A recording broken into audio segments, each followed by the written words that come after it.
आधुनिक भारत का इतिहास, टेस्ट नंबर 5। 25 क्वेश्चन हम लोग देखेंगे। पूरी टेस्ट सीरीज किसी भी वनडे एग्जाम के लिए, BHU एंट्रेंस हो, SSC हो, PCS हो, तो मोस्ट इंपॉर्टेंट क्वेश्चन की पूरी सीरीज। टेस्ट नंबर 5 तो शुरू करते हैं। भारत में अंग्रेजी का पहला समाचार पत्र किसने शुरू किया था? 4 ऑप्शन आपके सामने हैं। भारत में अंग्रेजी का पहला समाचार पत्र किसने शुरू किया था? तो ये है सी ऑप्शन, J.A. हक्की। C option, J.A. हक्की। भारतीय विश्वविद्यालयों की स्थापना सबसे पहले किसके समय हुई थी? भारतीय विश्वविद्यालयों की स्थापना सबसे पहले किसके समय हुई थी? तो सी ऑप्शन, लॉर्ड कैनिंग। एक खुली प्रतियोगात्मक परीक्षा के माध्यम से इंडियन सिविल सर्विस में भारतीयों के लिए प्रवेश को निम्नलिखित में से किसने संभव बनाया? तो B option, Lord Dalhousie. Calcutta विश्वविद्यालय किस शैक्षिक रिपोर्ट के माध्यम से अस्तित्व में आया? तो डी ऑप्शन, वुड का डिस्पैच। वुड डिस्पैच जो है शिक्षा पर आधारित था। ब्रिटिश सरकार ने कंपनी के कार्यों में हस्तक्षेप किया और 1773 ईस्वी में एक अधिनियम पारित किया, जिसका नाम क्या था? 1773 में जो अधिनियम पारित किया उसका नाम था नियामक अधिनियम। नियामक अधिनियम 1773। अंग्रेजों ने भारत में अंग्रेजी को शिक्षा का माध्यम कब बनाया था? तो सी ऑप्शन, 1835। ठीक है, अंग्रेजी को शिक्षा का माध्यम 1835 में बनाया था। भारत के किस गवर्नर जनरल ने डाक सेवा की शुरुआत की? तो आपको पता है डी ऑप्शन, वारेन हेस्टिंग ने डाक सेवा की शुरुआत की। डाक सेवा, वारेन हेस्टिंग।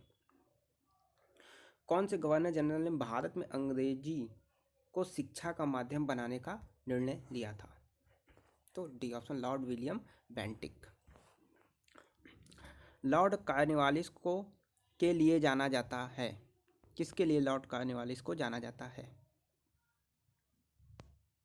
तो ए ऑप्शन, बंगाल की अस्थायी राजस्व व्यवस्था।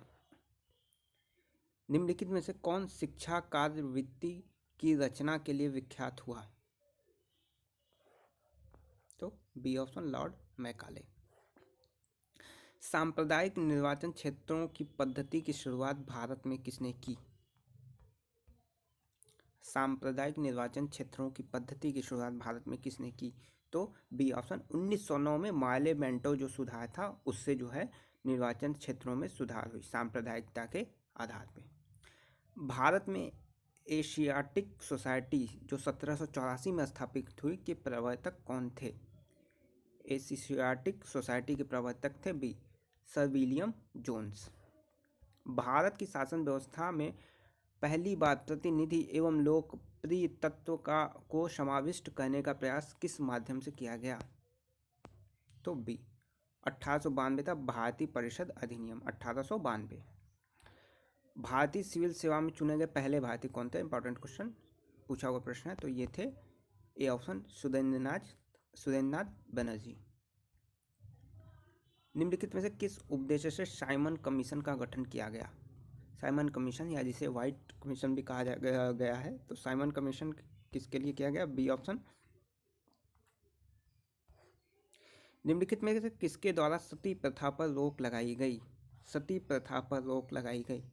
निम्नलिखित में से किसके द्वारा सती प्रथा पर रोक लगाई गई?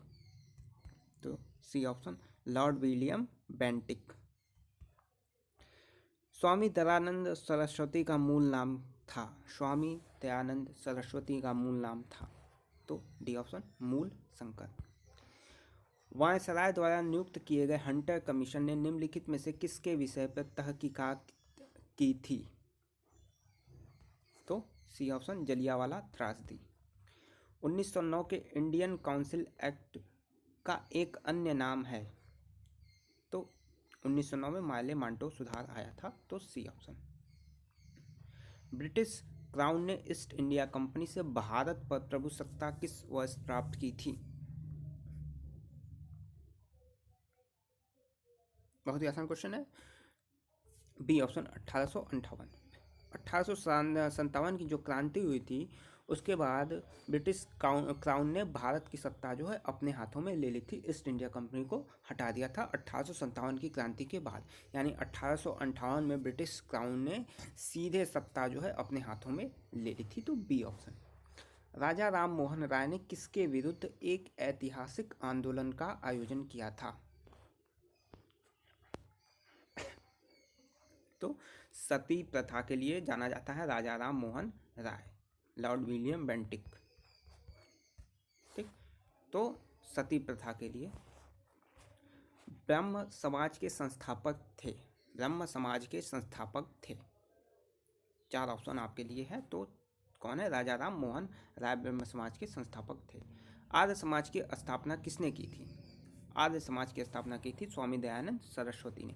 समाज से क्वेश्चन जो है पूछे जाते हैं, इसकी स्थापना किसने की थी? तो ये क्वेश्चन थोड़ा सा ध्यान से आप लोग देखिएगा।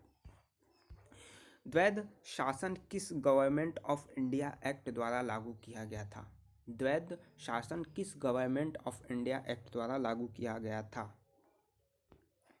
तो बी ऑप्शन 1919। लास्ट क्वेश्चन, पश्चिमी भारत के किस धार्मिक सुधारक को लोकहितवादी कहा जाता है? यूपीपीसीएस का ये क्वेश्चन है, आया हुआ क्वेश्चन है। तो लोकहितवादी कहा जाता है ए ऑप्शन गोपाल हरि देशमुख को। तो ये टोटल 5वां टेस्ट आपके लिए समाप्त होता है। नेक्स्ट वीडियो हम लोग और 25 टेस्ट देखेंगे।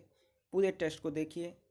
एंशिएंट हिस्ट्री और मिडुअल हिस्ट्री यानी प्राचीन और मध्यकालीन हिस्ट्री के टोटल 23 टेस्ट कराए गए हैं। प्लेलिस्ट में वीडियो बनी हुई है, जाके आप लोग वहाँ से देख सकते हैं। ये जो है मॉडर्न हिस्ट्री चलाई जा रही है। जो लोग चैनल पर नए हैं चैनल को जरूर सब्सक्राइब कर लीजिए।